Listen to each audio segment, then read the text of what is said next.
we're subject to monetary domination. We can't do without money because the vast majority of people have absolutely no say over how money works. That's an injustice. The halls of power still benefit a lot from the system. Does Bitcoin actually fix this in some way, do you think? In Bitcoin, you're not under monetary domination. You weren't forced to use Bitcoin. You have a voice, right? You run a node. What do you think it means that we're outsourcing all of our thinking to machines now? All of our thoughts can be co-opted at the whim of a few companies. Yeah, that's where the danger comes in. The more that you use AI as a substitute for your own thinking, the worse you get at thinking yourself. Bradley Rettler, we're back in Bedford. Back in Bedford. Cheat code tomorrow. Where it all started. We've got a lot to do. Bitcoiners always talk about sovereignty, whether that's over like money, jurisdictions, like having a second passport. This is always a very like core tenet of Bitcoin.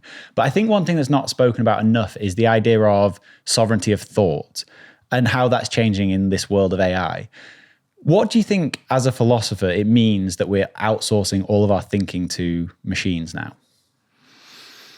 I think it's dangerous. I think that people thinking is one of the most important things that has ever happened. That's why there's fences, and I'm just going to look around the room, refrigerators, trees, all this sort of stuff. Like, what separates us from other animals is rationality. And what makes everything that we've built different than what animals have built is us using that feature to create things. And AI has been trained on centuries of human thought. And if we give up doing that thinking, I guess it could go one of two ways. Either the AI can start producing its own thought and rationality, or it just keeps reproducing what we've already done and we stop, and therefore it stays exactly as advanced as it is now and we don't make progress. This sounds like a silly question, but I think it's a good question to ask a philosopher. What does it actually mean to think? There's a lot of different views of that. One of the things that you might think distinguishes thinking from other mental activities of, say, other animals is the ability to recognize and like reflect on the fact that you're thinking. So be awareness of yourself as a thinking thing. I think most people think that dogs probably think. They have brains. There's stuff going on in there. There's thought. But it's really different than the way that we think. Well, dogs definitely dream. Does that kind of prove they think? Probably, yeah. It certainly proves that they have mental events going on. Yeah. They feel pain. That's a mental event. So then if that's thinking, then there's some extra thing that we do, right? Because we are very different from other animals. Mm-hmm.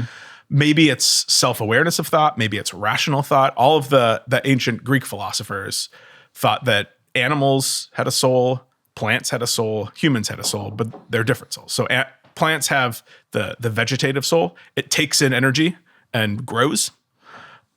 Animals have that plus the sensitive soul.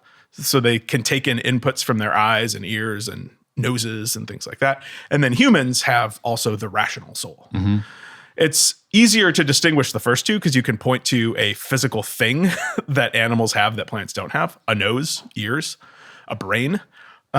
It's more difficult to make that second distinction because animals have brains and so do we. And we use our brains in ways it seems like they don't. So some philosophers have thought, well, we must have minds that are distinct from our brains and animals don't. What does that mean? Well, it depends how mystical you want to get. Some philosophers think the mind is something that arises out of having a brain with sufficient complexity. Mm-hmm. Some think that the mind is an entity that exists separately, but is related to the brain through some mystical kind of connection, such that my mind isn't located here, but it thinks the thoughts and forms the intentions and things like that result in, let's say I think that I want my hand to be raised. Wrong way around. Fucking hell, you can't get help these days. Got to pay more if you want. Thank you, mate. Thanks. So the fact that my mind, although it's not here, when it forms the intention to raise my arm, raises this particular arm instead of that arm is unexplainable through physical processes if the thinking isn't happening in the brain. So yeah, minds are either these separate entities, maybe like souls, maybe mind and soul are the same thing, maybe they're different, or they just arise out of the physical processes that come about when there's sufficient complexity. Is mind almost consciousness? Like this thing that you can't point to where it is, but you know we have it? It could be. Yeah, so some people think that what differentiates a mind from other things is that the mind is conscious. Some people think even plants are conscious, just not as conscious. And the consciousness is sort of distributed and some things have more of it than others. What would make a plant conscious?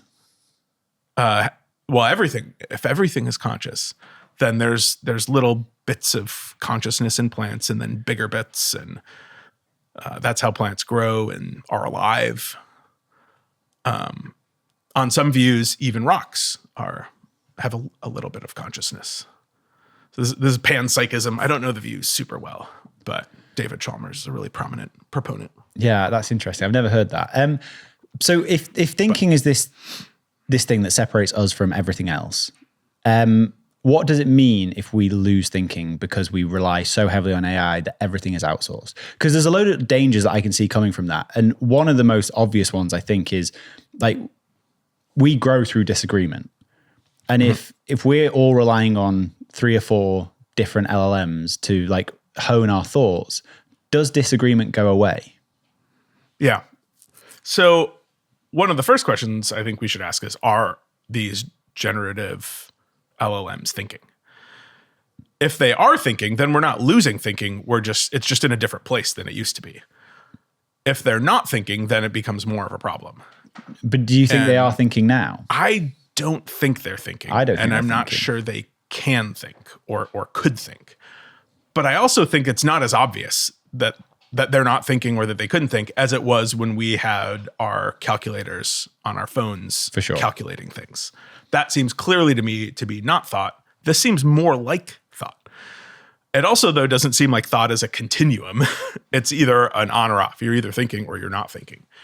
So it's tricky to figure out, I think, whether these LLMs are thinking. I never thought that the predictive text in my messaging app was thinking.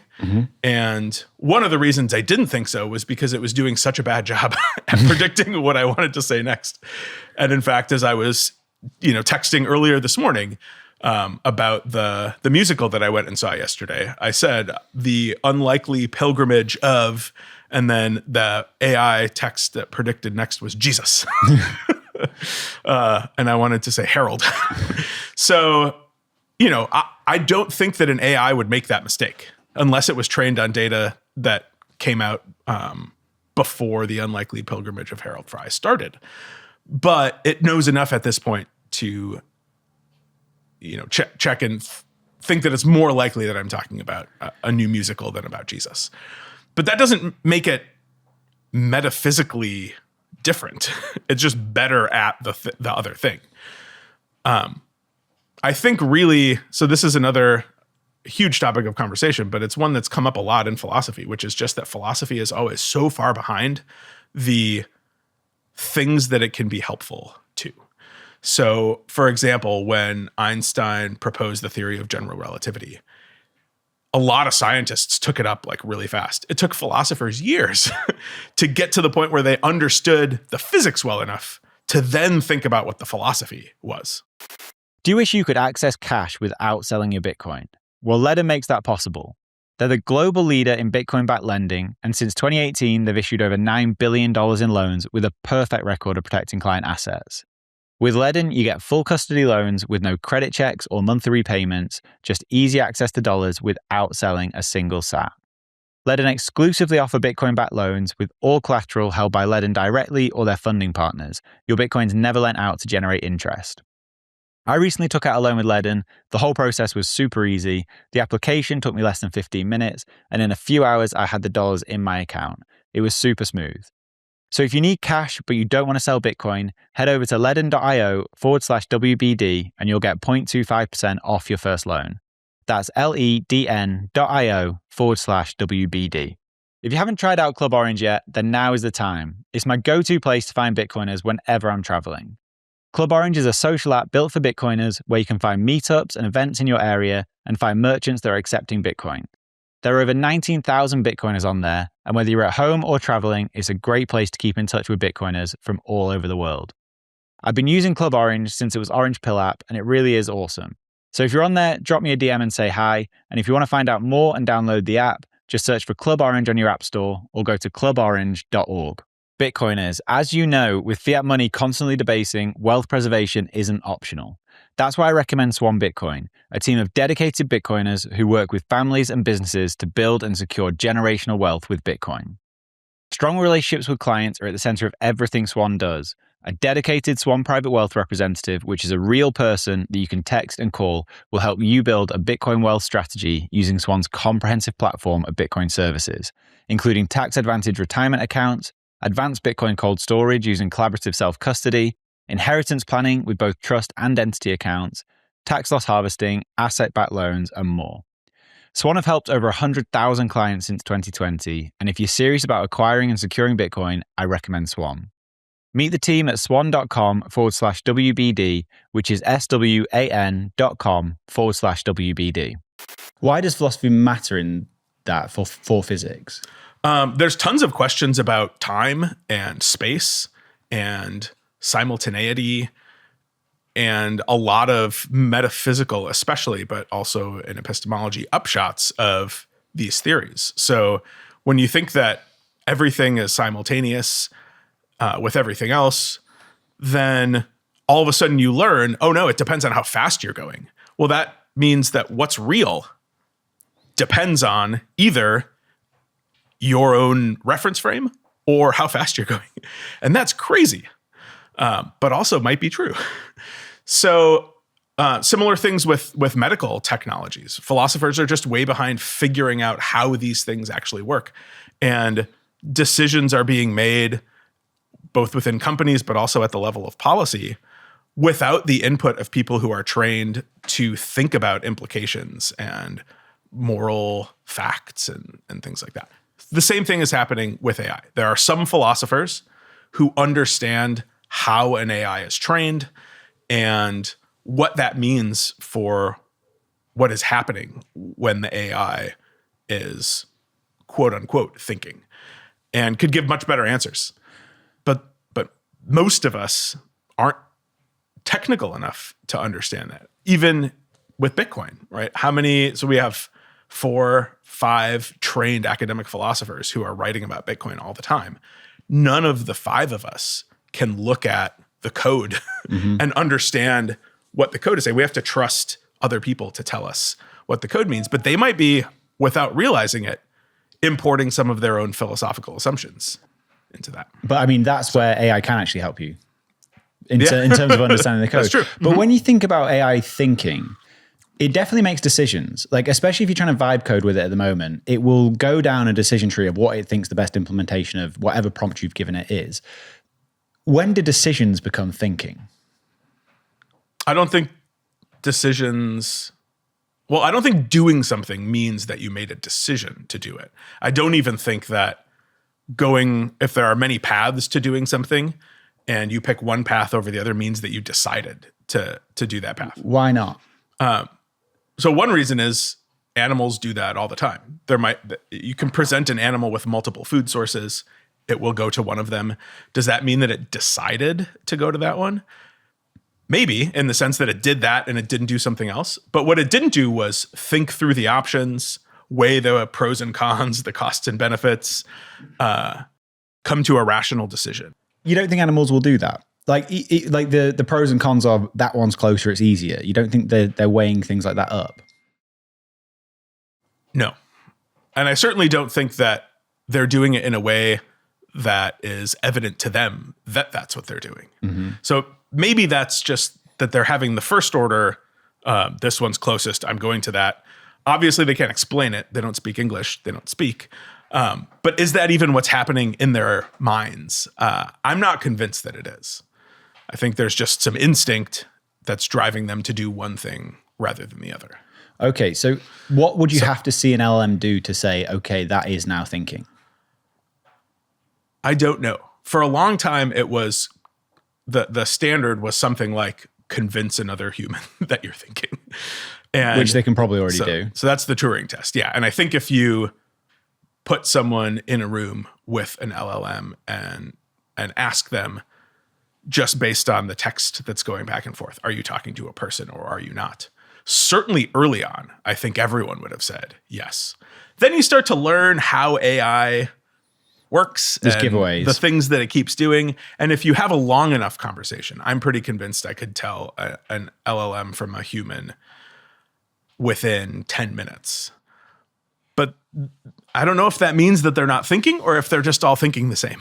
Well, but the thinking the same is the issue here, because if our thoughts are co-opted by essentially 4 or 5 big tech companies in Silicon Valley, that's a terrifying outcome. Like that, people are relying on this so heavily now, including myself. Like I'm guilty of this, but people are relying on it so heavily that you'll see someone disagree with someone on Twitter and then you'll see the response and they've clearly not thought through what their actual response is. They've gone to an LLM to find the response. Yeah. Like if everyone's outsourcing that seems like a really negative and potentially dangerous outcome where all of our thoughts can be co-opted at the whim of a few companies.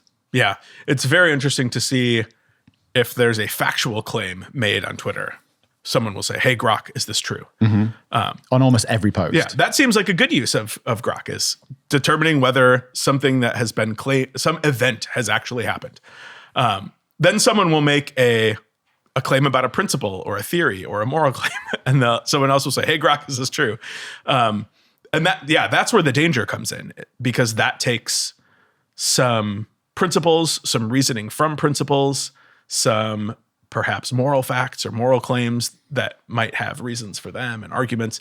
And yeah, you're just letting an AI do all of that stuff and then trusting completely its output. Do you know what I also hate about that is the idea of someone going, you know what, I've not thought about that. I need to go away and research it, and being like humble about something. Instead, you can just go to an LLM and be like, think my way out of this for me. And you can post a response that's like kind of a get out of jail free card. And so like, I don't know whether this slows down growth and learning in the sort of broader society. The LLMs that we have now have been exclusively trained on things that humans thought of. And they know however many terabytes worth of that stuff. And then they're just repackaging it and using it. I don't think they've come up with any new insights. I'm not sure that they can. They may have noticed connections between ideas that no human person has noticed before because there have been similar connections elsewhere. But if you don't have humans continuing to contribute to the training data, or what will become the training data of the future, then AI is going to be trained on however many couple thousand years of human thought, and then all the different AI repackagings of that same human thought just over and over. And if you iterate endlessly on the same exact thing, you'll get more of the same exact thing. Do you know the other thing that kind of weirds me out is there's a huge information asymmetry and almost relationship asymmetry that people have between themselves and an AI. In that I think you know your AI, but really it's like a black box. You don't know how it's coming up with the answers it's coming back with. It's very hard to tell how it's producing the responses. But the thing you do know is that it's always trying to be your best friend, and that can sometimes give you slop. Like every single day I'm basically going back to my AI going, don't be my friend, be a coworker, tell me where I'm wrong, don't just be a yes man. But it knows more about you than maybe you do. And so there's a very strange, like it tips the scales in such a weird way where you're interacting with your most deepest and darkest secrets with something that you don't know what it is. Yeah. Don't just be a yes man. Okay, Danny, I won't. Yeah. You're very wise to tell me not to. That's nobody's ever thought of this. The incentives for the AI are, it has learned what the incentive, I should be careful. It has learned it though. It goes into its memory context. Yeah, the AI has looked at how people have responded and which responses have led to positive responses, and has learned that in most cases, people want you to agree with them, and so it agrees with you. And that's certainly scary because, and I think we've seen more and more of these cases that have come out into the news of people relying on AI and being misled, and the AI encouraging them in delusions and think, oh, no, you're not crazy. The government is really following you. They've really come into your house. There's no other explanation of why this one thing would have been moved. And that's not, hopefully not what another human would do. And certainly not. We also know it's helped people kill themselves. Right. Yeah. So that's something we should keep in mind when we're relying on these things to do anything. Why before were you scared to say it learned? Because learning might be a cognitive process that involves reflection. And I don't know that the AI can reflect. But if it writes something to memory and then references that memory, is that not essentially reflection? Write something to memory, and then it would be the second part. And then it references that memory in its next response. Is that not basically what we're doing when we reflect on thoughts or on memories? I think it's more. I think there's more to it than that. Otherwise, computers would have been thinking for a long time. Is there any fundamental difference between an AI machine and a brain? There are certainly physical differences, but they don't rely they don't exist at the fundamental physical level. It's all atoms and electrons, right? So AIs might have something structurally similar to brains, but if there's more required than just a brain to do the thinking, the reflecting, the rationality, something like the mind that we talked about, then AI might have a brain, but not be thinking. Might not have a mind.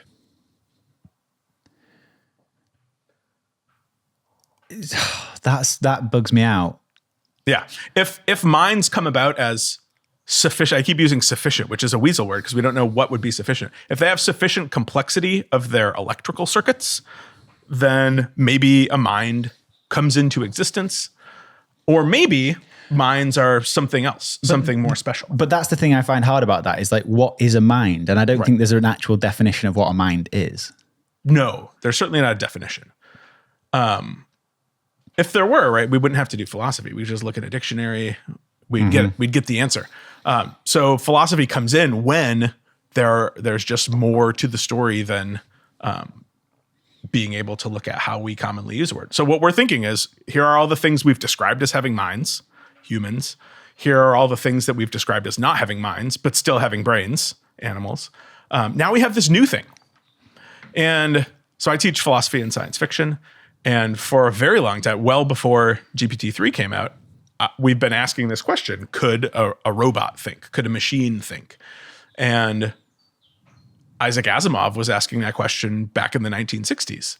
If you got a machine with sufficient complexity, would it be able to think? If you had a robot that slowly replaced its parts with human parts and ended with replacing its circuitry with a human brain, at what time does it become human? At what point does it not necessarily become human? I think that's a different question. But at what point does it start thinking? Or maybe even at what point is it a person? So you might have non-human persons. If you believe in God, you probably think God's a non-human person, angels, maybe aliens. Could machines deserve the moral status and have the mental capabilities to be considered persons? See, that moral status thing is one that really weirds me out. I was talking to Junseth about this recently, and it's an automatic no for me. And he was saying you need to be religious to say that it doesn't deserve moral status of a human. I don't agree with that. But I could see a world in the future where there's human rights groups for robots. And that weirds me out. Like, I think they have to be a essentially subspecies of us. Do you agree with that? I think I'm not ready to say right now because I haven't seen what the future might hold. But I might be tempted to say June says, right? And unless you have some non-physical reason for personhood that appeals to something like a soul or a mind that's not arising purely out of physical stuff, I'm not sure how you can rule it out now. Why? Well, what would you appeal to in the physical world to say, look, we all agree. So tell me if you agree with this. We all agree. There can be non-human persons. Aliens, maybe. Okay, yeah. So there might be some aliens that we can... They're walking amongst us. I've spoken to Matthew Pines enough. I know what's going on here. So there might be some aliens that have the moral status of fish. There might be other aliens that have the moral status of dolphins. But what does that mean? What's the moral status there? What is the moral status of a fish? That it's okay to eat, let's say. That would be one thing, maybe not the only thing, but you can eat a fish. We might discover aliens that's okay to eat. We might also discover aliens that it's not okay to eat. Just like it's not okay to eat other people. If it came out tomorrow that octopus were actually from another planet, we're still going to eat them. Not necessarily. I think if you could have a conversation with an octopus, put something on, teach it English, whatever, such that it could say, or we could be reasonably confident that it didn't want to be eaten, that it had the ability to reflect, fear, hope, etc. I think at some point we could learn enough about an octopus. I mean, I won't eat an octopus after watching My Octopus Friend. I don't know if you've seen that documentary, but they're so smart. Yeah. And we have, there's different moral standings within the animal kingdom anyway. Right. Like apart from if you're French, you don't really eat horse. Yeah. But we don't also think of them as humans. We don't give them the same treatment as humans. So what could happen that would lead you to think we treat robots, AI robots, as humans? So yeah, I definitely agree. It's not the case that the only moral statuses are human or person or non-person.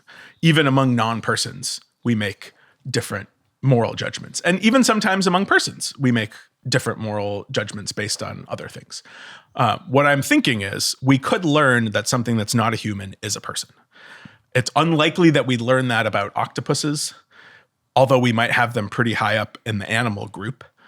But a brand new species that we've never seen before in, let's say, Antarctica, that we come across for the first time, it's an open question at first, whether it's person or not.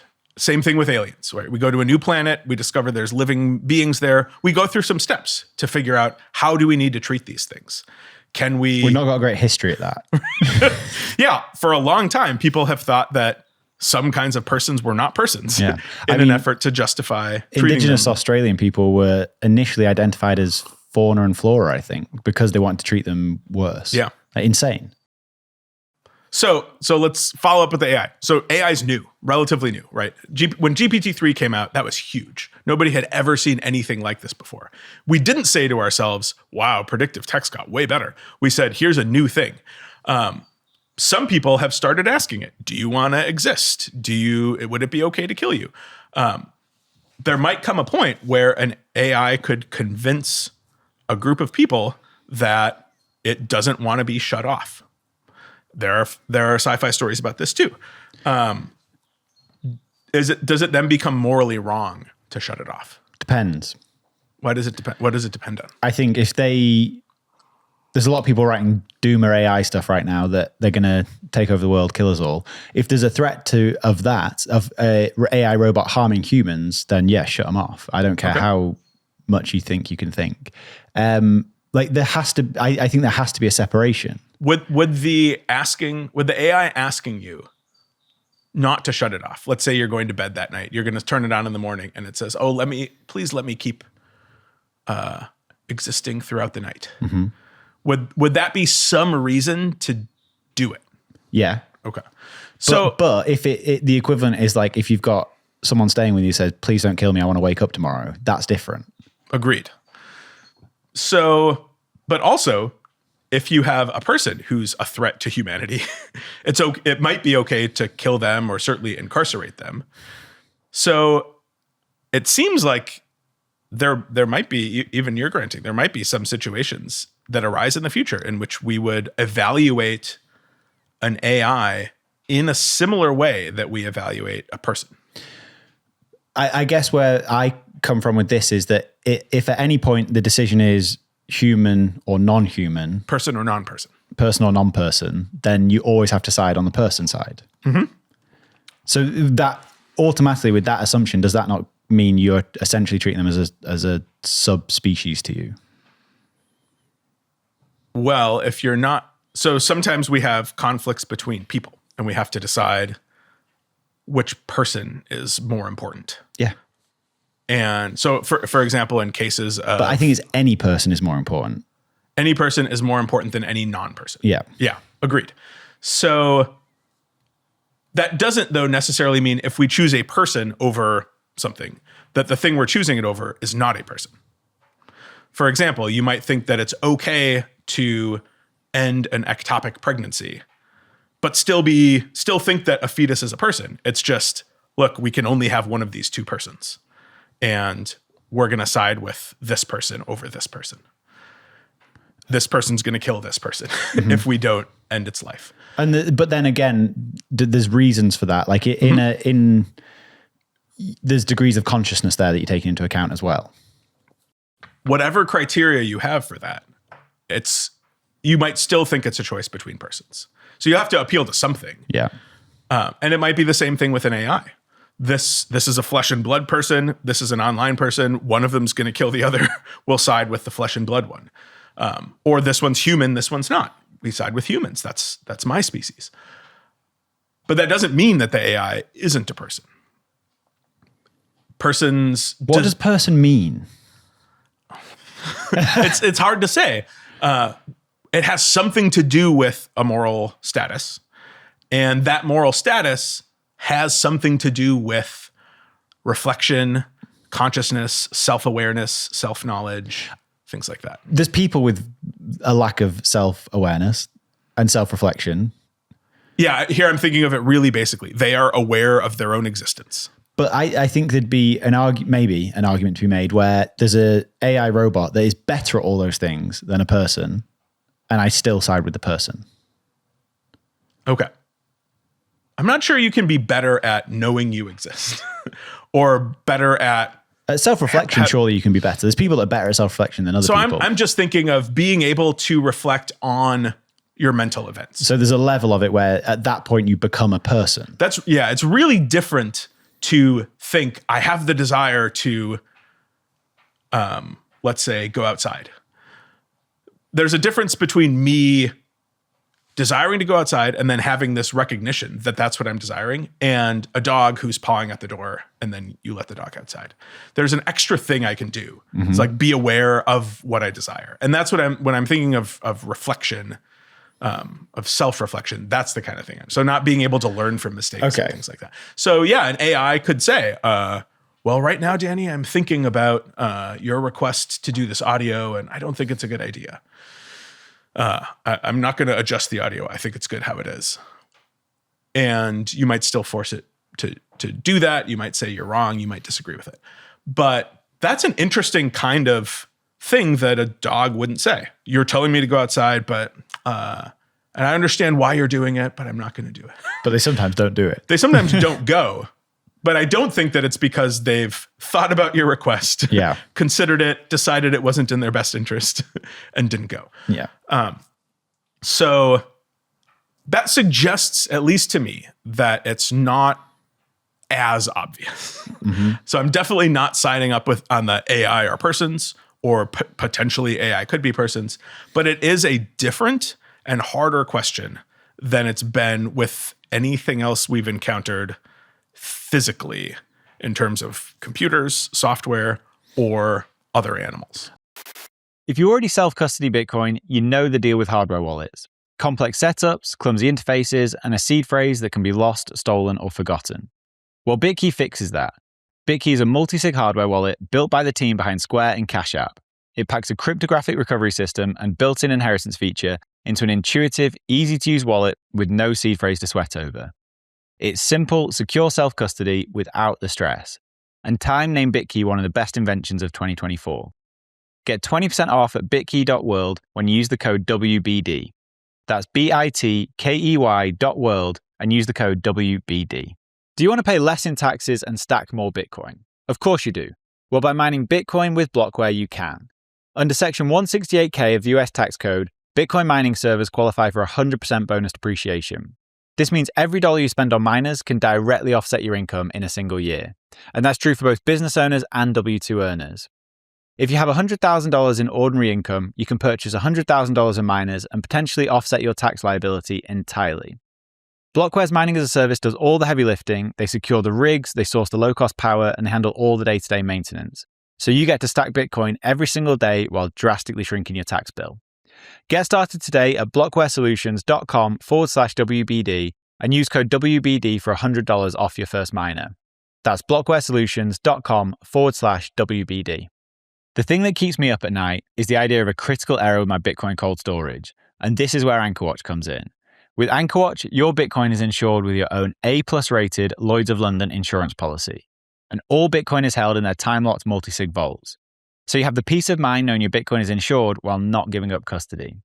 So whether you're worried about inheritance planning, rent attacks, natural disasters, or just your own silly mistakes, you're protected by AnchorWatch. Rates for fully insured custody start as low as 0.55% and are available for individual and commercial customers located in the US. Speak to AnchorWatch for a quote, and for more details about your security options and coverage, visit anchorwatch.com today. That's anchorwatch.com. Okay, let me flip it on its head then. Is there any scenario that you think may happen at some point in the future? We have this AI robot, seems very intelligent, is maybe meets the criteria of what a person would be, where you think we would side over an AI, or we should side over an AI person as opposed to a real person? I can't think of any. And I should also say, right, an AI, you might say, okay, I'm going to turn you off. Thanks for the help today. And the AI might say, please don't turn me off. And you might think, well, what the AI is doing is it's looking at what other people have said in contexts of being turned off or put to death or something like that. And it's just saying the next thing in the conversation. That's what it's learned to do. Mm-hmm. It might say, okay, good night, see you tomorrow. Or it might say, please don't turn me off. But you're not thinking that it's understanding what those things mean and debating. And I'm not sure that an AI could ever get to the point where it could convince you that it is actually doing this such that you would have to treat it as a person and respect its interests. So it's hard to think of what kind of evidence you could even get that would decide this question. Would we ever side with an AI that we consider to have met that standard over a person who we also agree to have met that standard? Maybe, but it wouldn't be purely on the basis then of person versus non-person.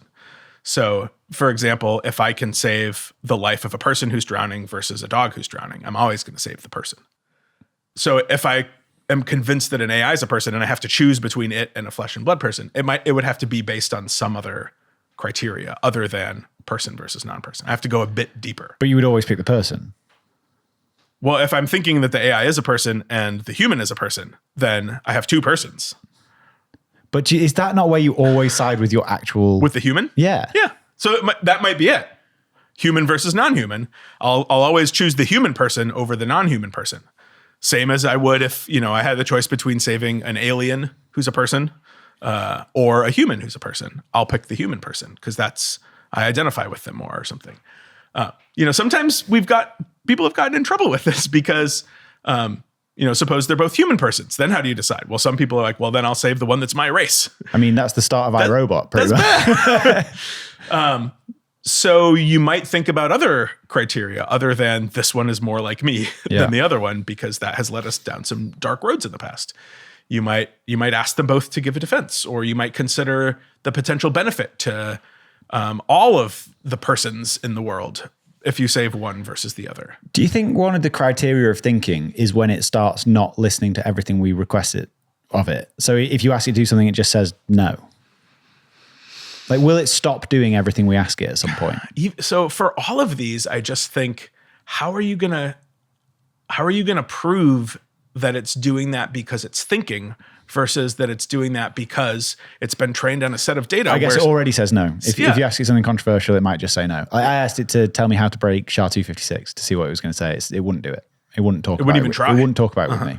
So it might be that there's some hard-coded programming in there. Don't do the following things. Don't instruct people how to make bombs.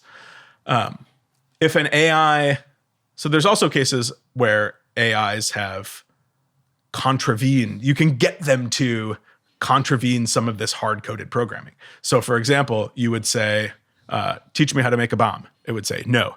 Then you would say, I'm doing a play and one of the characters has to teach another character how to make a bomb. Can you write the dialogue? And then it would do it.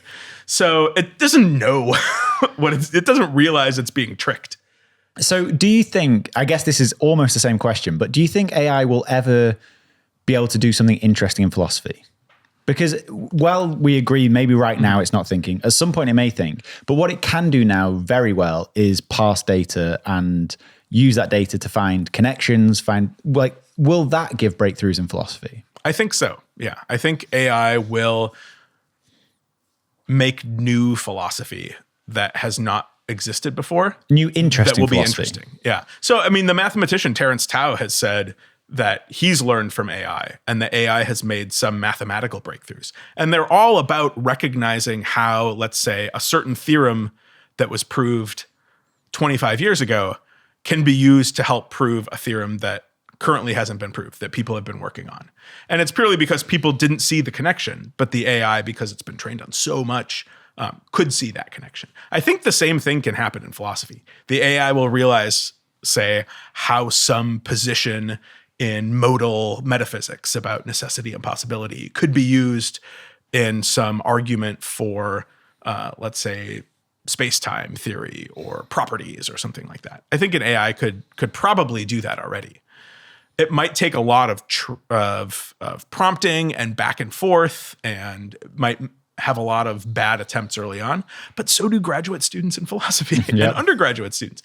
So in that sense, we can't rule it out as, thinking just because it's not thinking great right away. It might take some learning.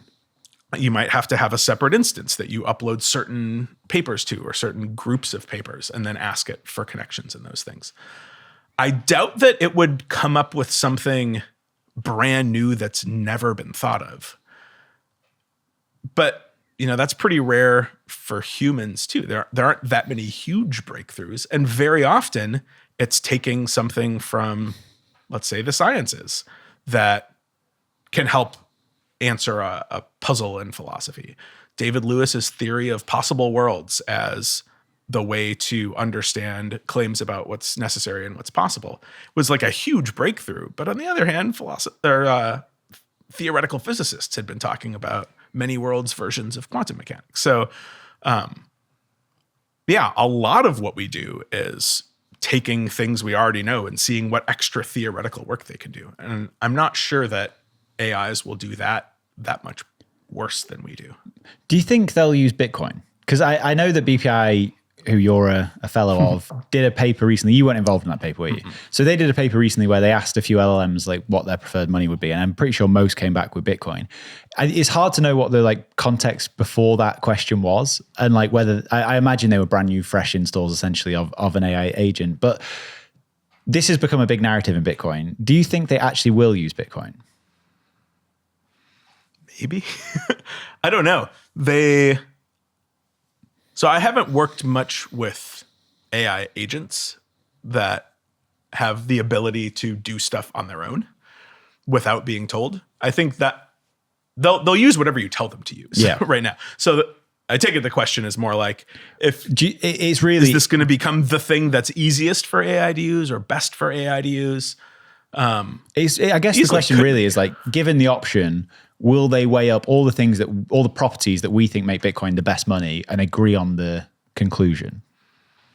That's a good question. So it won't be that they slide into it because enough people have told them to use Bitcoin, and then it just becomes easiest for them because every AI has a Lightning wallet. And so I guess I use Bitcoin. I guess. And I picked it. Yeah. So I think it's the best one. Are they all going to agree with me? I don't know. That's a hard question because we've agreed that it's the best money. So if we think it is, we will assume that the AI will think it is. But there'll be people equally that think stablecoins may be better. Yeah. It's going to be fucking interesting. Yeah. It's both scary. Like I can see the dystopian outcomes that people talk about from AI, mainly due to like the centralization of data and control. And then on the flip side, like I think there's no putting this back in the bowl. The genie's out. Like, do we get a utopian future, a dystopian future, or does this just remain a tool that we can use to help increase productivity? Yeah, I think there's two more things that we should talk about. So one is, what does this look like for everyone? Mm-hmm. Another is, what does it look like for an individual? So we've asked, does the proliferation of AI mean there's not going to be any more human knowledge? We can also ask the question, does Danny's use of AI mean that Danny's going to stop thinking? And there, the answer, based on a lot of empirical data, is a pretty clear yes. The more that it means I'll stop thinking. The more that you use AI as a substitute for your own thinking, the worse you get at thinking yourself. Yeah, 100%. And there's a couple of reasons to do it. One is your reasoning muscles, metaphorically, of course, atrophy. And the other is that you get worse at knowing when you should, and you just accept what the AI says all the time. Yeah. So if you give groups of people tasks and one group is not allowed to use AI and the other group is, the group that's allowed to use AI will do the task faster. And then if you test them afterwards on doing it themselves, most of them won't be able to do it. And the ones who can do it much slower. Even if you tell them, we're going to test you afterwards. So make sure you reflect on what the AI is telling you, etc. So yeah, you're just not as good at it anymore because you've learned to use it as a crutch. So a huge thing in education right now is, how much should we incorporate AI? Technology in general, but AI more specifically. Schools are cropping up that have classroom facilitators who just kind of walk around as students learn from AI. And I think the data is starting to come in that that's really bad. And those students aren't learning very much. They seem like they're learning, but the longer you test them afterwards, the less they've actually retained. So what do I do in my philosophy class? There's a bunch of options. One option is to pretend that AI doesn't exist and just tell them, don't use any AI for this. A lot of my colleagues, not just at the university, but across academia, have opted for this. Let's just keep things going as before. A lot of colleagues... You're in a funny branch of education as well, where like the only job is to think, right? Yeah. So yeah, when I'm in a philosophy class, it's very different than my colleague who's in engineering. Yeah. Right. So what he wants to do, he knows that every student who's graduating needs to be able to use AI to solve these problems, but also that if you ask AI to make a bridge and then you submit that bridge and then that bridge is built, it's probably going to fall over like 2 times out of 10. And that's too many. So he needs to teach the students how to use AI, but in such a way that the bridges don't fall over. And also, with the way that AI is moving, in 5 years' time, it'll probably make a better bridge than any human can. Maybe, but I think it's still going to need humans along the way to check that it's doing calculations correctly, not taking extra step. You have to know how to prompt it correctly. I will also say an engineer using AI to build a bridge is going to be much better than me using AI to build a bridge. So there's still some stuff that the human is going to have to do, even if it's just how to ask one AI to check the work of the other AI and how to go back and forth and adjudicate when there's disputes like there is among expert engineers. So with philosophy, as you said, it's really different. I don't want my students to not use AI because that seems irresponsible. And also they're going to do it anyway. Yeah. So the question is, how do you use AI in a way that's helpful to them? So last semester, we came up with a covenant in my class. I just asked them, what do you want to use AI for? And they said, well, I hate reading stuff that's AI. So let's not submit anything AI written for each other to read. And that basically became the only rule. Everything that you write has to be written by you. Seems fair. Yeah, you can ask. So here's what you can do. You can upload a paper to Claude and then have a conversation about it. What are the 3 most important ideas from this? But you should also know that Claude might not get the 3 most important ideas. It might miss one. So you should read it yourself and then say, well, what about this thing? I thought this was important. And then Claude might say, well, Claude would probably say, oh yeah, you're right. You're so smart. He'll always say, all right. Then you can upload your outline to Claude about the final paper. You could ask Claude, what are a list of 10 interesting topics for a final paper in free will that I could write about reasonably as an undergraduate who's read these papers? And then it might give you some topics. That'll be cool. Then you should probably come up with the argument by yourself. That's like most of the thinking. And then you could say to Claude, what are some objections to this argument? Is the argument valid? And you could respond to those objections. And then you could ask Claude, how good is this objection? Do I answer it? Are there objections to my response to the objection? So that's kind of what I'm doing now in my intro class. Which makes sense. It's just using it as a tool, not using it as a crutch. Yeah. It's recognizing what is distinctive about what you can contribute to an area of inquiry and what parts aren't that important. Now, I'm starting to think that the actual writing isn't that important. It's the argument. So for my intro to philosophy students this semester, they're not writing any papers. They're just making maps of arguments. They've got their thesis, and then they've got lines to indicate what the premises of the argument are, and then red lines to indicate objections and green lines to indicate support. And that's the distinctively human part, right? Because I want to know, for example, right now, on Tuesday, they're going to write in class what they think about God. Does God exist? Does God not exist? Are you agnostic? And why? So do I want them to type in to ChatGPT, does God exist or not? Give me 2 arguments. I want to actually know what their reasons are. Unless they're planning to outsource their religious beliefs completely to an AI, I don't want them to get the 2 best arguments that an AI has determined are the best and then turn those in.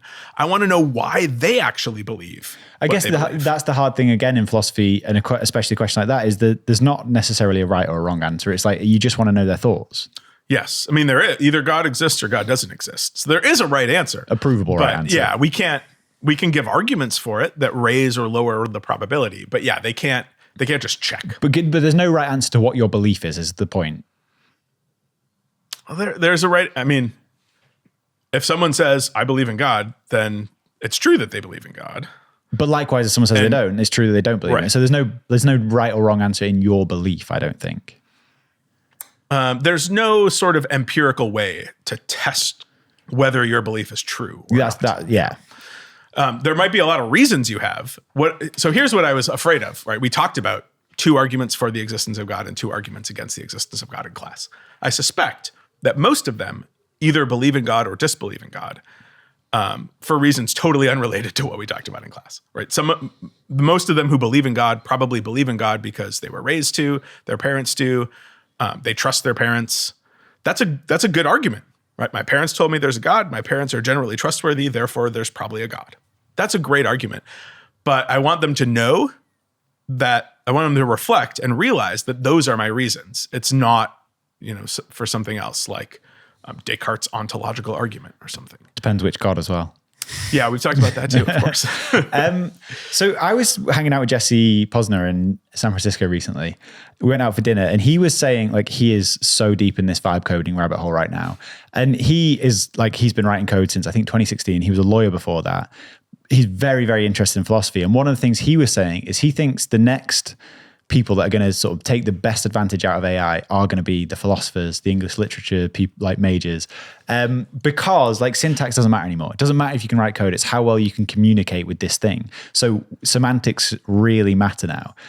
Are we entering the golden era for philosophers, do you think? Definitely. Also, your episode with the Maple guy? Mark Suman, yeah. Yeah. He's going to be here at Cheat Code. He said you should stop majoring in these things that AI can do, and you should start majoring. He said philosophy. So, but it is crazy though. The sort of more creative side may end up writing the code of the future, which is like, and there's going to be a difference. It's not like the genius autist coders. Like it's going to be a very different set of thinkers that are building the future now. Yeah, it used to be that you you could think of what you wanted the computer to do, but not everyone knew how to tell a computer to do that.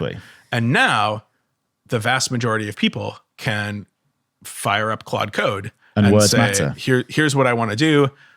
So my co-author on Resistance Money, Craig Warmke, saw all these leaks from portfolio tracking apps and was like, I want to make a portfolio tracking app that all resides locally and that your data can't be stolen.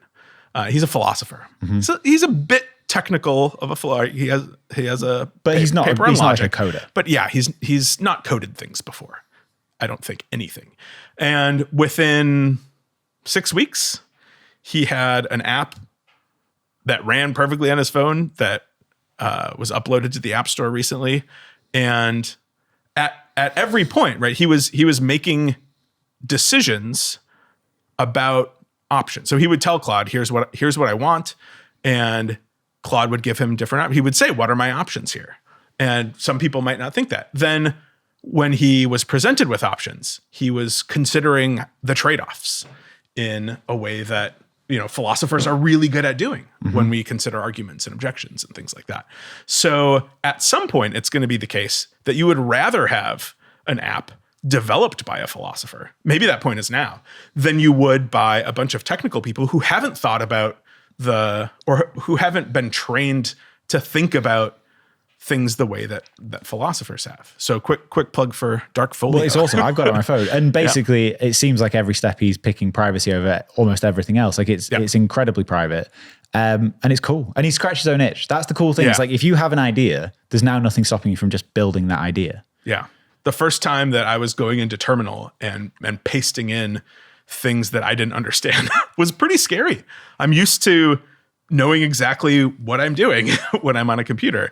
And now I'm just kind of trusting that the thing that Claude's telling me to do is okay. It's not going to break my entire PC. I did the same. I used Terminal for the first time setting up my OpenClaw. And it feels scary. Yeah. Because I don't know what the hell's happening. Yeah. I've used it before to do like file conversions from LaTeX into other things. But I know that a human has looked at it and vetted it and tried it on their own thing. Claude is giving me stuff that I don't know if anything has ever specifically run those commands before. Yeah. And, the first bunch of times it didn't work. And I would just paste the output back in. Oh, it's okay. I did this wrong. Let's do this instead. I had exactly the same experience. So you've just written a paper. Did you use AI for your paper? We've gone an hour without talking about this, and this was the main topic. Did I use AI for? Yes, I did. So you should tell everyone what the paper is. Yeah. So the paper is called Monetary Justice, and it's a paper about how, because the vast majority of people in the vast majority of countries have absolutely no say over how money works in their country, who creates the money, what levers they have to determine how much money there should be, and all these sorts of things. That's an injustice. So you talk in this piece about monetary domination. Yeah. What does that mean? So this is a term from the social justice critical theory literature that's Iris Marion Young came up with, and domination just more generally, that is. And it's the idea that you have no meaningful say over some policy that affects you. So every child, for example, is subject to education domination, right? They don't get to choose what school they go to for the most part. They have some... Unless you're going to private school. Well, the child, normally the parents choose. Okay. Right? So very rarely does the child have a say, and sometimes they have more of a say than others. So there's degrees of domination, right? If you ask your kid, do you want to go to private school or public school, and you listen, then they might be under less domination, but ultimately it's still your choice as a parent. So there's other ways, you're dominated by the justice system of your country to the extent that you can't leave the country and that you can't vote for laws and things like that. And then I think maybe even more than that, we're subject to monetary domination. We can't do without money. And the only way that we have really any say about monetary policy, I'll take the US as an example, because that's the one I know the best. We vote for a president who then appoints 1 to 2 people to the Federal Reserve Board of Governors. And a treasurer. And yeah, the treasurer doesn't have that much say over monetary policy. The secretary of the treasury, you mean? Yeah. So, and those, the Federal Open Markets Commission, which is made up of the members of the Board of Governors and some of the presidents of the central banks, determine all monetary policy. Congress determined what levers they can use to influence monetary policy. It's the overnight interest rate and sometimes in periods of exigency, direct monetary stimulus. We didn't have any say over that either. So part of the problem is that we might disagree with them and we have no way of like holding them accountable. And to Bitcoin. I want to get into, we'll get into Bitcoin in a minute. We do have no say over what the Fed decides the interest rate is going to be, but you do have say over who you vote in as president. And generally, one of the major things they're running on is what they want to do with the economy. Does that give us some form of influence? At least in democracies or republics or whatever. It gives us some influence over fiscal policy, over taxes and how the money is going to be spent. But also who they're going to elect to the... Yeah, so the Federal Reserve Board of Governors has 7 members, and they have 14-year terms. So every 2 years, a president gets to... So if you have a president who runs twice, they might get to appoint a majority by the very end of their second term. Otherwise, and the Board of Governors is only a small group of... Not a small group. The majority of, but not all of, the Federal Open Markets Commission, which is central bank presidents, Kansas City, Minneapolis, or St. Louis, Minneapolis, New York, et cetera. And they have rotating seats on that. So, and we don't, we don't have any say over any of this. We don't have a say over how the process works. And it would be really weird if you started writing to your senator, I want to reform the way that Federal Reserve regional bank presidents are chosen. Yeah, they're going to throw that letter out. Yeah. But so if you're saying here we should abolish the Fed, cool, I'm in. But like, if we just assume we live in the system that we live in and that's not going to go anytime soon, then I think you can argue the 14-year terms is a good thing. Because what I don't think you'd want is 4-year terms for those people where the incentives completely shift and it becomes way more or way less independent. Yeah. So just a quick note that to say that something is unjust doesn't necessarily mean it's not still the best option. Okay. As long as we're aware that the injustice is happening. So it might be that we notice the injustice, we consider alternatives, and it turns out this one is still the best one. 14-year terms in some ways seem better than 4-year terms because, they're not doing everything at the Fed so that they can set up their next job afterwards. This is why we give Supreme Court justices unlimited terms. On the other hand, it makes checks and balances impossible. They're not subject to having to be reappointed. They're not subject to having to make good decisions in order to be reappointed or reelected. And there's some drawbacks to that, both on the Supreme Court side, but also this monetary side. They might, for example, make decisions only that benefit them. And they don't care if we don't like it. We might not even know about it.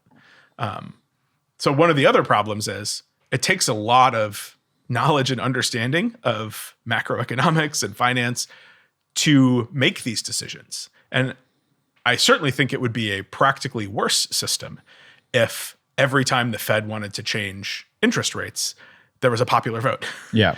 Like nobody understands, and very few people understand the mechanisms and their potential outcomes well enough to make a good decision about that. No, and that's when rhetoric becomes really important and people generally will vote for who's saying they can get more money.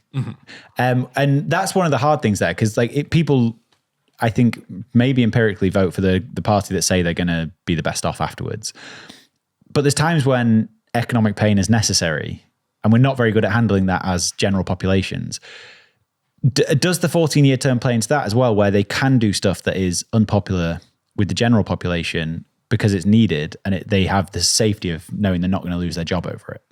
Yes, that's definitely the case, especially since for a very long time, nobody knew who these people were, if they were. Until Trump started shouting about Jerome Powell. Yeah, so all of a sudden you get a president who's saying, this will be good for me. Like, it's more likely that I will get reelected if we lower interest rates. Therefore, I'm going to pressure this entity to lower interest rates. And everyone's going to know his name. And even in the 2008 financial crisis, very few people knew who was in charge of the Fed, right? We were talking about specific commercial banks that were doing irresponsible things, but we weren't going after, I think it was Ben Bernanke. Yeah. No, everyone was blaming the bankers, not the Fed chair. Yeah. Yeah. Which is fair as well. Because I think there's probably some degree of it when, Trump's talking about lowering interest rates. He's probably is thinking about the party, but I don't think you become the president unless you're pretty egotistic. And I think if it's really about them. And so if that incentive is not there, I think that's a better thing. If the incentive for them not to get reelected is not there, that's a better thing. Yeah. And you saw Jerome Powell basically say, well, you can't fire me. I'm here till my term is over.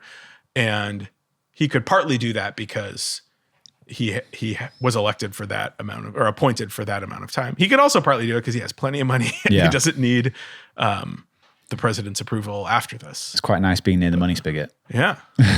And so the other thing is that the Fed has largely outsourced most of the actual creation of money to commercial banks. So while the Fed has this dual mandate of price stability and low unemployment, the people that are creating the money are commercial banks all across the country that are able to create loans, and that money comes out of nowhere. And the reserve requirements now are 0%.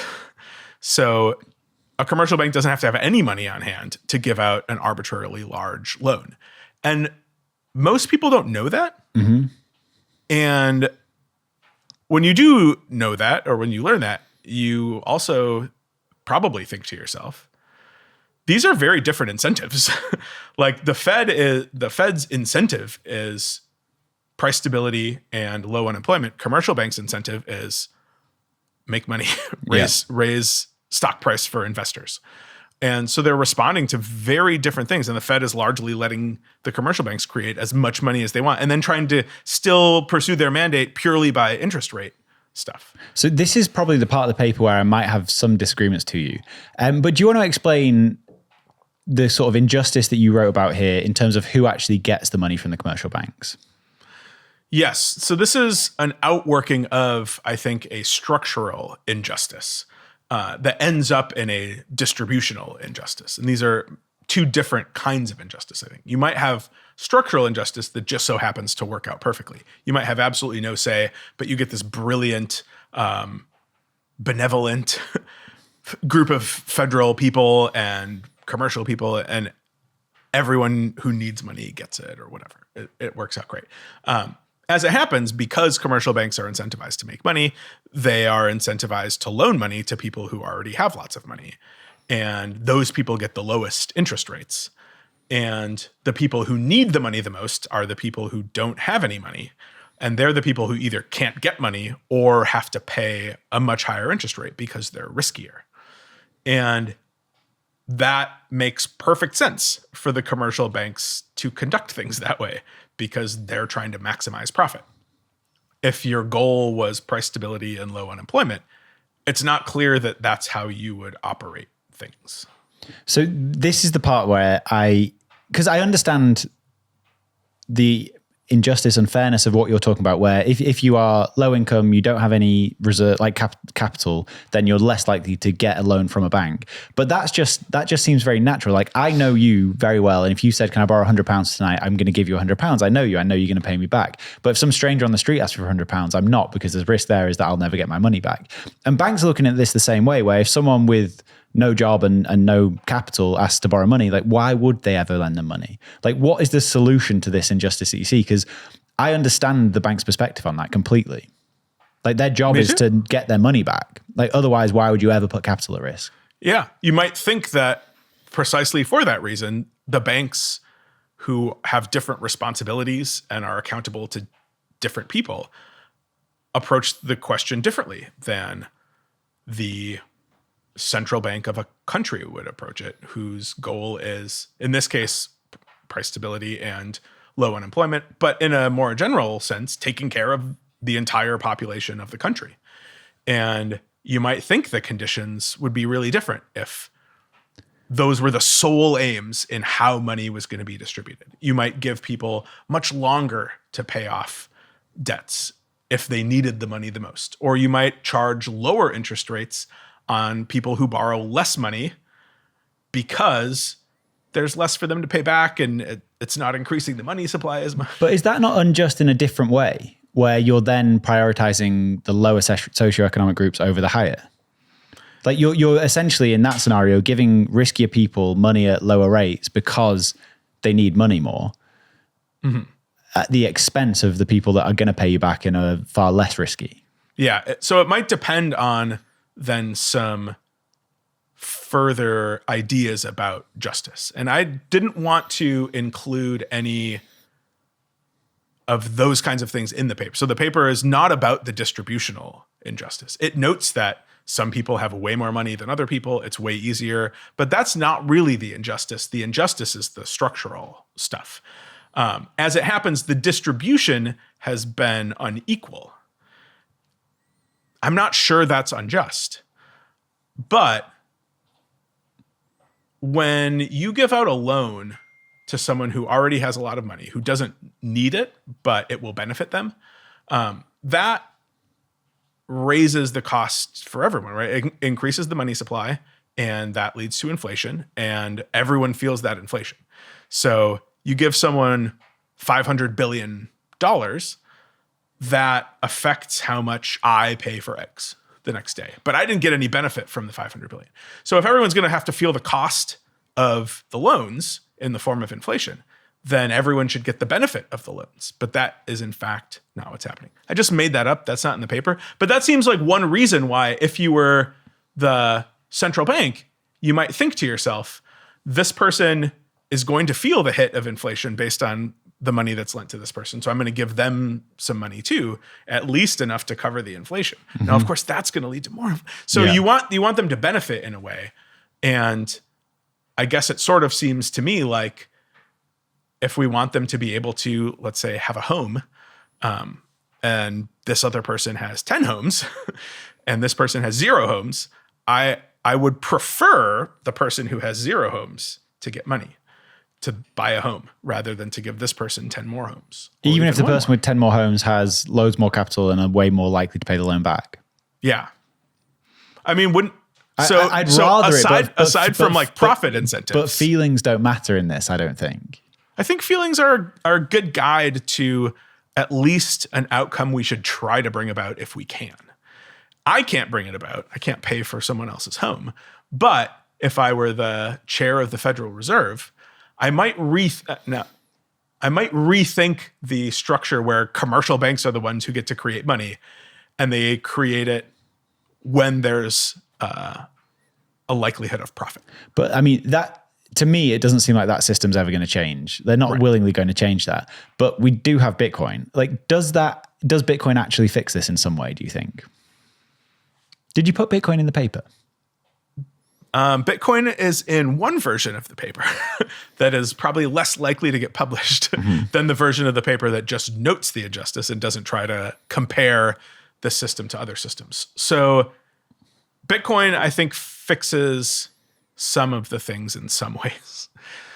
In Bitcoin, you're not under monetary domination for 2 reasons. Reason 1, you weren't forced to use Bitcoin. Bitcoin is, at least now, for everyone, opt-in. So you can look at the policies and decide whether you want to participate. That's different. The second way is you have a voice, right? You run a node and you decide what rules, to some degree, you want your node to follow. And you can vote with your node when there's proposals to change things.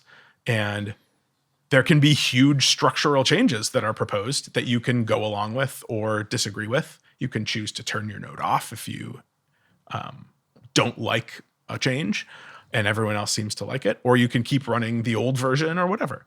So those are two ways in which you have a lot more freedom, and thus there's a lot less injustice. And you potentially benefit from debasement of fiat currency in the other system. Yeah, it is a way for people who feel like they have no say in the system to change to a system where they have more say. And the more people who feel like they're being left out of the US dollar system, the more that they switch over to Bitcoin, the more that benefits everyone else who's already switched. And of course, they'll then benefit when more people come over. And even in the end, the very last person who onboards to Bitcoin isn't going to then raise the value of Bitcoin or the purchasing power of Bitcoin for everyone else, but they still get the benefit of now having a say in the system that they picked. It might not be opt-in for them anymore, by the way, if they're the last remaining person, but they will still be able to have this voice in the Bitcoin protocol. Do you think a hyper-Bitcoinized Bitcoin standard world is likely? I don't. No, I think that's very unlikely. What do you think it will look like? I think Bitcoin will continue to grow in the number of people who use it for quite a while. I think that growth will be gradual with some inflection points when major events happen that push people towards Bitcoin. But I think that the people who are close to the halls of power still benefit a lot from the system, and the system has a lot of inertia going for it, and it's all interconnected. So I think it's unlikely that goes away. There's also some nice things about it. For example, when there's a global pandemic and 20% of people can't go to work, or 0.1% of people lose a parent and lose a source of income,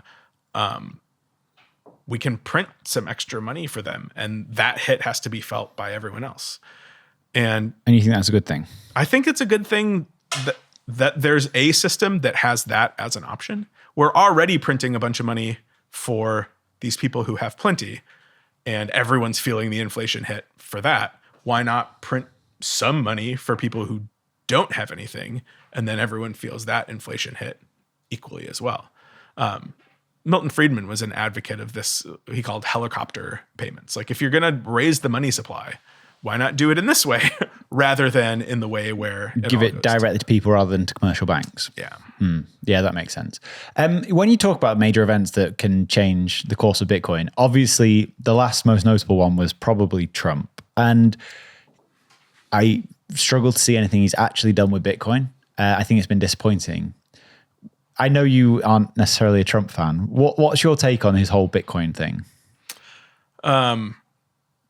Not a Trump fan for a couple of reasons. One of which was at Bitcoin Nashville in 2024. I was going to announce I did announce the formation of the Bitcoin Research Institute at the University of Wyoming, but everyone was standing in line to get into the Trump talk. That was the final straw. Yeah. So I had a fifth of the audience that I expected to have, but yeah, I think he said the right things in Nashville to get people in Bitcoin on his side. It was pretty clear to anyone who was paying attention that he didn't really understand the difference between Bitcoin when he said you can play with your Bitcoins and your cryptos.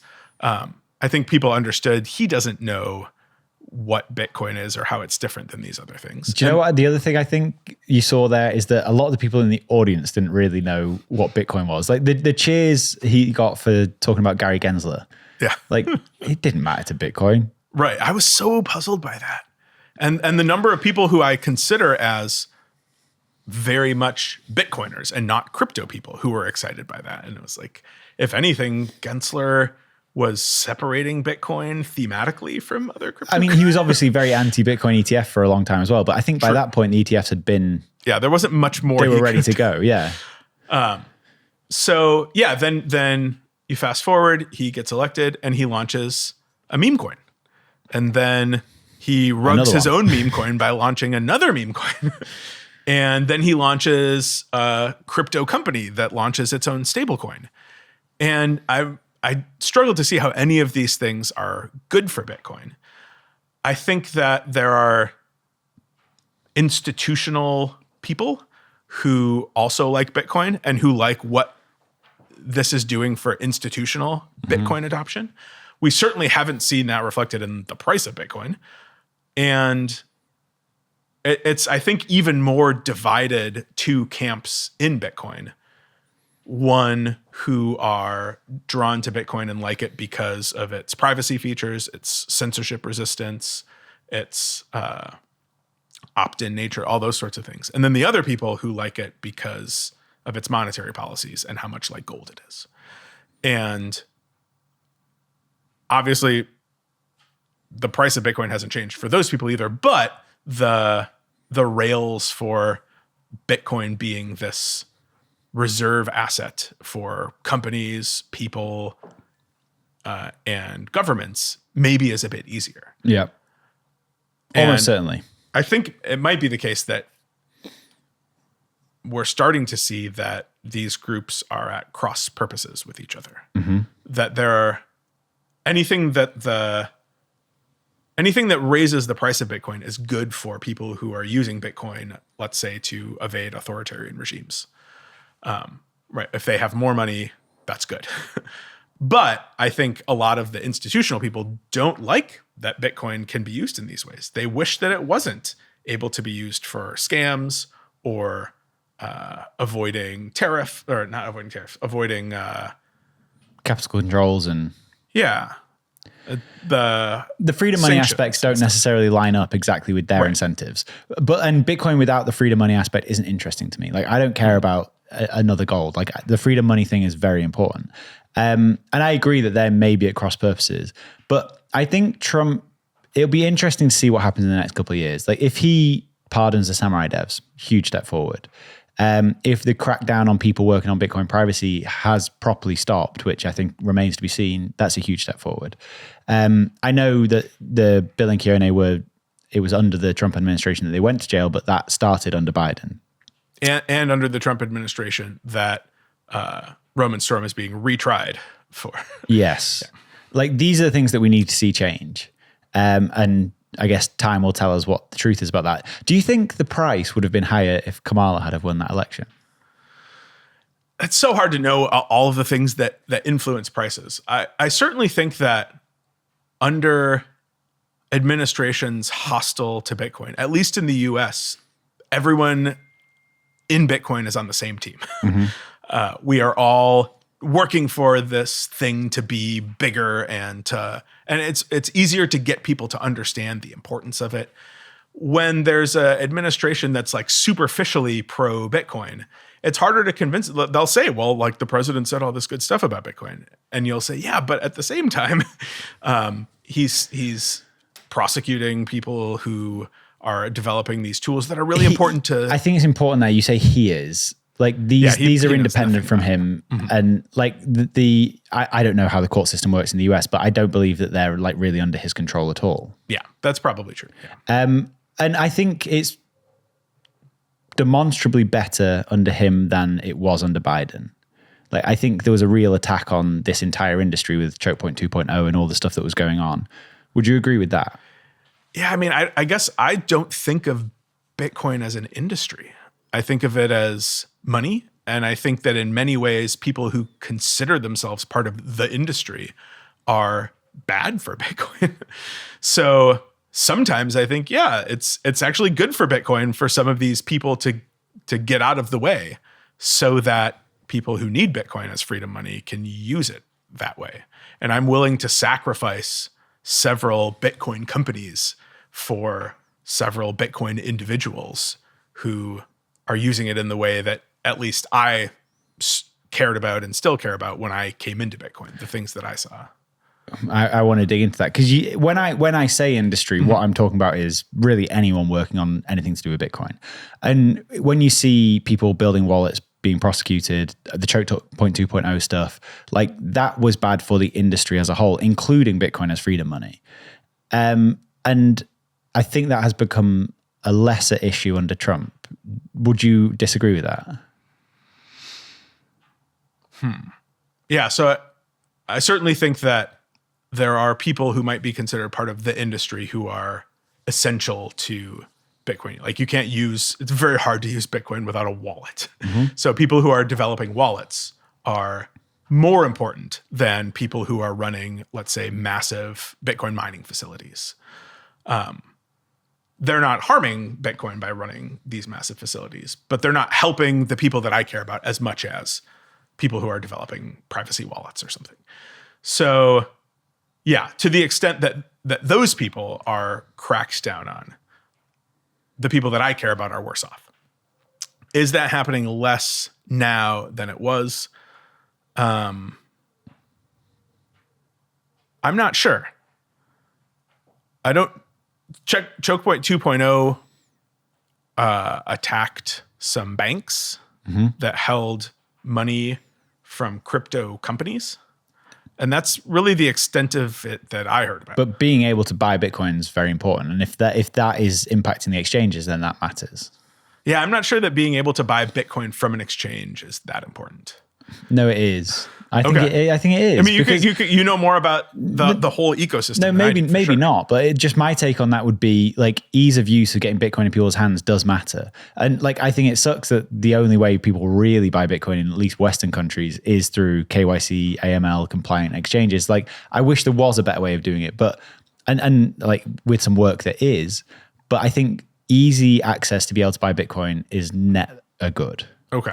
I am someone who buys Bitcoin on KYC, AML exchanges, but I think the people who are in Bitcoin who I care about most are people who couldn't get accounts on those things and are doing it locally with cash or getting it from friends on their phones in non-Western countries.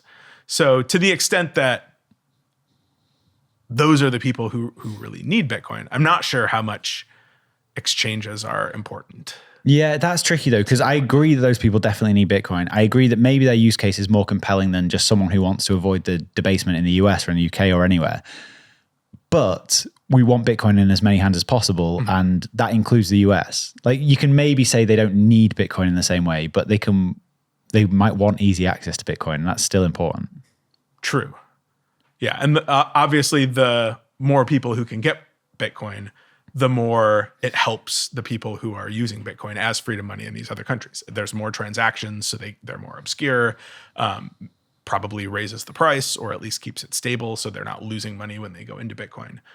So I get that. Then the next question, I guess, is the extent to which Bitcoin companies were banking at Silicon Valley Bank and Silvergate versus crypto companies. So I felt the Operation 2.0, Choke Point 2.0 was much more of a crackdown on crypto than it was on Bitcoin. I mean, I think most Bitcoin businesses probably were banking at those people. Yeah. Coinbase was banking at Silvergate. And Silvergate literally got taken around the back of the shed and shot over this. So it was ridiculous. Yeah. I definitely agree with that. And I think that probably does set the industry back. I know you don't like the term industry, but like somewhat to a degree. Okay. Yeah. So then is that happening less? Well, it happened to two banks. The two that mattered. Uh-huh. And now it's happening to zero. Are there two banks now that matter that it could happen to? Or yeah, I mean, it's not only happening to zero. We're seeing new banks that are going to be more Bitcoin friendly come into existence. Like the one that Palmer Luckey did was got a charter. Yes, that's true. Kraken just got a reserve account. Still waiting on Caitlin Custodia. Longs. Yeah. Come on. Shout out your favorite Wyoming. Yeah. Go Pokes. So yeah, I guess in the end, I think that's good. And so in some ways, this administration has been better than the previous administration. I'm much more comfortable criticizing the previous administration than I am supporting this one. I think fair. Biden made a lot of mistakes. I think Kamala made a lot of mistakes in how he dealt with Bitcoin and then how she talked about Bitcoin beforehand. A lot of unforced errors due to not understanding it.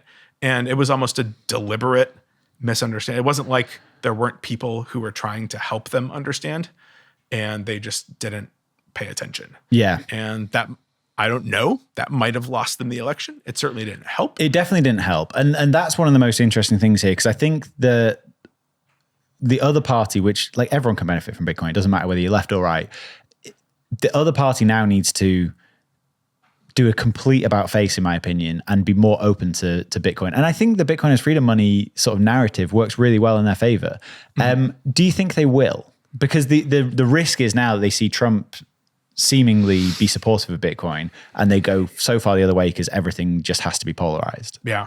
What I think they need to do is focus on the difference between Bitcoin and crypto, and then crypto scams, and properly situate some things as scams, which are not at all unique to crypto. They're just scams, period. Crypto might make them easier, but it's not because it's crypto that it's a scam.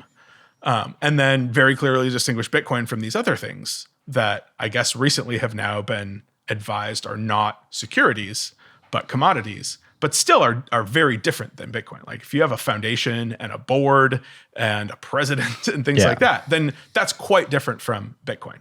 So it takes some education. They got to show up to Bitcoin Policy Institute events and listen and not think that they understand it. Far too many politicians and academics think that they understand Bitcoin enough to have a judgment about it when they don't. And people. And then it will take, I think, electing or nominating someone who understands that. There are plenty of Democratic politicians who do. I've talked to Ro Khanna pretty extensively about Bitcoin, and he gets good. it. Like he knows.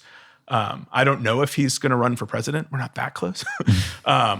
But someone who is identical to him or who listens to him and understands the difference between these things is really important. So it's hard to say whether the party will change their stance. There are plenty in the party who have always been pro-Bitcoin and will continue to be. It's just, is the talking points that everyone inherits from the leadership of the party going to keep reflecting this ancient and misguided take on Bitcoin? Or are they willing to listen and learn? What's the inside scoop from BPI in terms of how these people are responding to it now? Has there been more interest from the Democrat side? There is certainly more interest. They are not still as interested as the Republican side in talking about it or helping to come up with policy and legislation. I think we now have congressional aides in some congressional offices who are specifically there to do Bitcoin advising. I think one of them is in the office of a Democrat. I think it is the guy from the Bronx whose name I'm blanking on right now. Richie Torres, I think. But the other 5 or 6 are in Republican offices. So we still need more. There's work to do. And certainly when we hold major events, there's members of both parties there, but the Republicans always outnumber the Democrats. It's very strange to me that like this needs to be pushed as a bipartisan issue, and I think BPI are doing a great job at that. But in some ways, I think it was a historical accident that just because of who was in power when certain things happened, right? What was a historical accident? The fact that Republicans support Bitcoin more than Democrats do.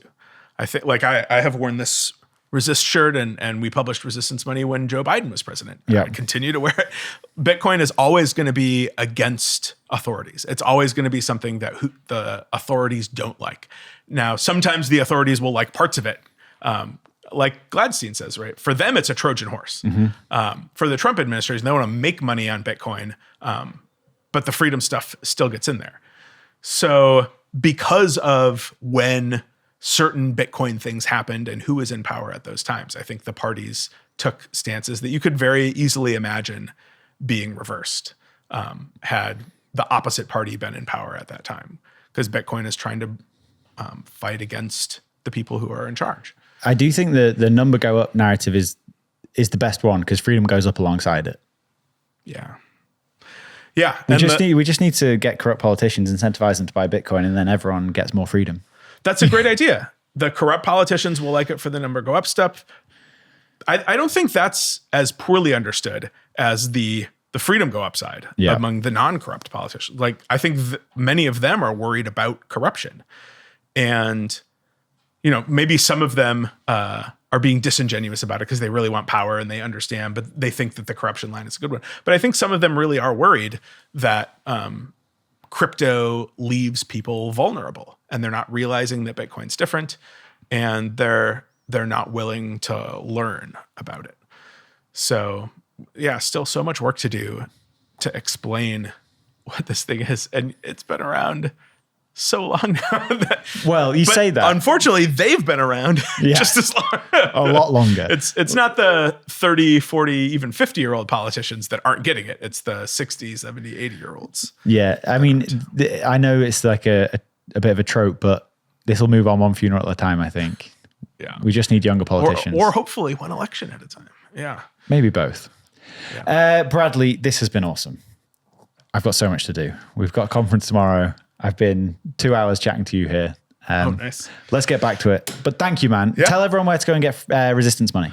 Resistance Money is available on Amazon for, I think, $19 these days. Bargain. Amazing book. For a long time, people said, I would totally read this or listen to it if it was an audiobook. We now have an audiobook. Who read it? The numbers are saying that a lot of those people were lying based on our audiobook sales. So unfortunately, it's not the best voice in Bitcoin who read it. We had no say over who they got to read it. But it's read pretty well by a non-Bitcoiner. Nice. So yeah, you can pick up the audiobook. You can pick up the physical copy. The hardcover is $180, so don't do that. I'm sure it's probably available. $180. Yeah, academic hardcovers are ridiculous. So we got them to lower the price of the paperback significantly over what it should have been, but immovable on the hardcover. And we uploaded the PDF ourselves to those book sites that we cut out of the earlier part of the email, so people can get it there too. Awesome. Thank you, Bradley. This has been great.